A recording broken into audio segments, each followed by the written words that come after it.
Hello guys, nandito kami sa library kasama ng dalawa kong mga anak. So kailangan kong ilo yung voice ko kasi bawal ito lakasin ang voice. So habang naghahanap ako ng libro na babasahin ko guys, may nakita akong interesado na libro guys. Sobrang interesado na kahit kayo talagang masyasyak kayo. So ito siya guys, Pingarnas Historia guys. It's about the history ng lahat na ginagamit na money sa mga tao.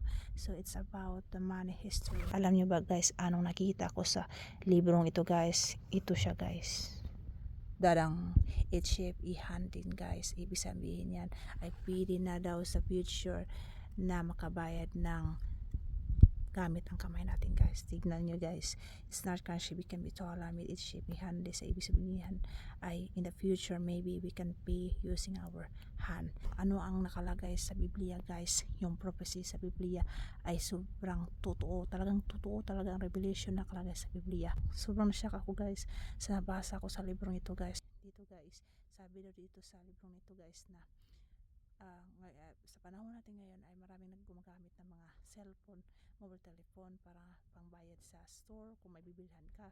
Sobrang scary guys kasi talagang masasabi ko na ang Biblia sa lahat ng libro sa buong mundo, ang salita ng Diyos ang nagsasabi ng totoo. This is the time, the right time na murepenta, bumalik tayo sa Diyos kasi darating ang panahon guys ay yung lahat na nakalagay sa Bible guys na revelation, lahat mga prophecy ay mangyayari. Kahit hindi kayo maniniwala, yung mga tao naniniwala sa salita ng Diyos, no forcing guys, kahit ayaw mong tanggapin ang totoo, talagang totoo guys. Wala talaga guys, wala kang magagawa. Mangyayari at mangyayari talaga ang propesya sa Biblia. And nakikita na natin ngayon in front sa ating mga mata. Example sa nangyari ngayon sa Israel, Iran.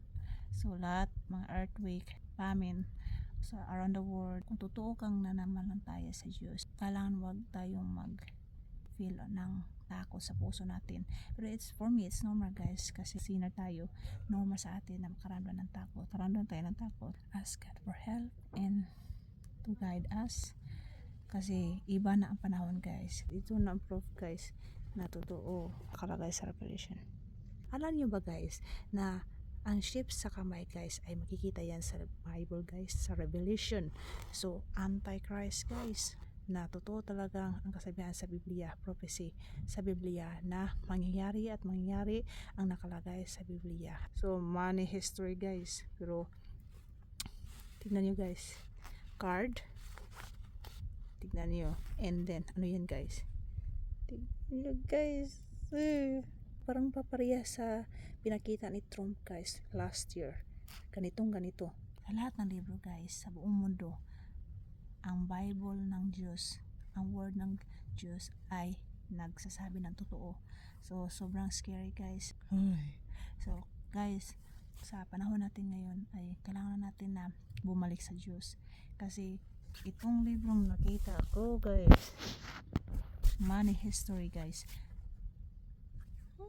nakakilabot guys, sobrang scary guys. Mayroon tayong Diyos sa puso natin, dapat hindi tayo matakot. Pero is usual naman yun, is very common sa atin na makaramdam ng takot. Ask guidance sa Diyos and pray to God. Alam nyo guys, sobrang nakakatakot na sa mundo na ginagalawan natin. Kailangan natin basahin ang Biblia guys kasi nandoon lahat ang information, anong nangyari sa mundong ibabaw. So very risky. Guys, mayroon akong masasabi sa inyo na sa Revelation guys na pag makatatak, mangyayari at mangyari talaga ang nakalagay sa Bible guys. Yung sheep guys sa libro sa Revelation guys sa Bible, pag mayroon kang sheep sa kamay, ano man yun, forehead and hand guys, so basta kung saan mo itanim yung sheep guys, talagang taritso ka sa imperno. Wala nang forgiveness galing sa kataas-taasan, dun sa taas ang ating Creator. Kaya no matter what happen guys, wag kayong magpatanim ng sheep. Yun talaga, wag talaga magpatanim ng sheep guys kasi ayaw ng Diyos na mabilong tayo sa ating enemy. Alam niyo na kung sino ang nasa ubos sa silong, si babaw, naghihintay sa mga taong manipulate niya.